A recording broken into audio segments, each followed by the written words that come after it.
Apa yang sekarang saya sekarang ini adalah langkah kita untuk melawan buzzer, ya, karena selama ini buzzer itulah yang sudah merusak kehidupan bangsa, ya, dan mereka memang sengaja diciptakan dan dicipta kondisikan, ya, oleh negara ini dan memakai uang kita dan mereka itu memang sengaja untuk memperlambat atau menghentikan perjuangan.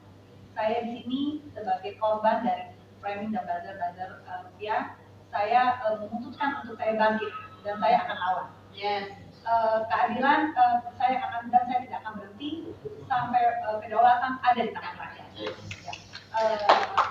Untuk para bapak-bapak dan ibu-ibu di sini sudah banyak menjelaskan. Jadi kalau aku atau saya pulau nggak panjang lebar, cuman mengharap yang masih di sana tetap nggak mau turun atau hanya perang medsos atau berani keluar di medsos doang tanpa ada gerakan.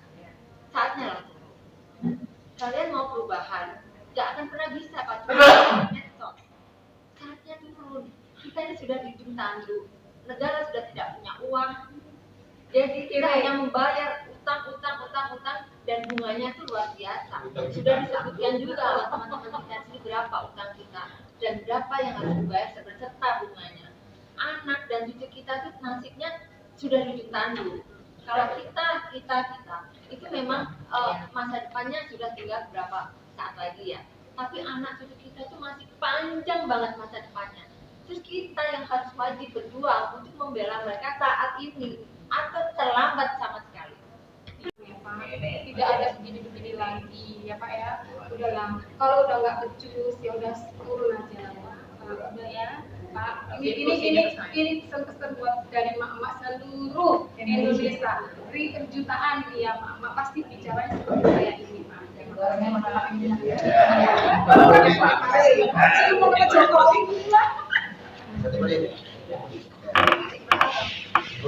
Sebenarnya sih aku cuma mau mengatakan kepada seluruh rakyat yang merasa dirimu adalah bagian dari negeri.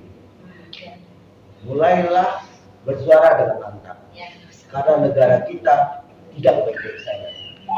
Pemerintah hari ini hadir bukan semata-mata pemerintah yang untuk mensejahterakan, tapi pemerintah hari ini adalah pemerintah yang selalu menyengsarakan rakyatnya, yang tidak mampu bekerja, yang malah membebankan rakyat dengan kenaikan berbagai tarif dasar listrik, BBM hingga PPN. Pemerintah hari ini adalah pemerintah yang pro pada oligarki. Pemerintah yang selama ini melindungi para koruptor.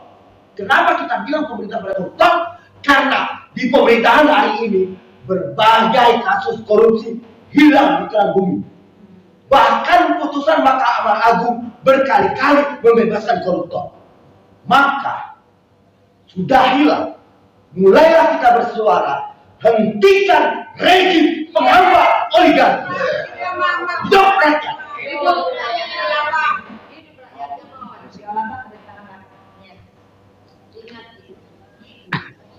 Jika kondisi bisa dikendalikan, ya oke lah.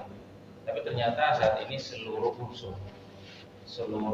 daripada rakyat Indonesia itu sudah harus, tadi bahasanya aware ya, sudah harus tidak tidur, dalam arti tidak tidur nyenyak ya, apalagi ngorok ya. Ini karena memang kondisi bangun itu harus bangun ya. Karena memang kondisi kita tidak dalam keadaan baik-baik saja dan ada perlawanan dari pihak-pihak oligarki yang menyatakan bahwa kondisi kita aman-aman saja. Ini yang harus, memang tidak mudah. Tapi kalau kita ingin melihat secara konkret, faktanya sangat jelas. Nah, justru itu kita harus membuka mata dan membuka hati kita untuk melihat, dan yang terpenting adalah bagaimana kesejahteraan itu kembali kepada rakyat. Saya pikir di situ, Pak Presiden. Terima kasih. Oke, terima kasih para pemirsa di seluruh Nusantara dan tanah air bahwa diskusi kita kali ini jelas sekali. Selain daripada menyambut Hari Buruh Fitri, juga bagi kawan-kawan buruh di seluruh dunia akan merayakan Hari Buruh Internasional pada tanggal 1 Mei 2022 yang mungkin sebagai lebaran. Karena lebaran hari ini kan udah jelas nih ada tanggal 1, tanggal 2, tanggal 3. Jadi lebaran sampai.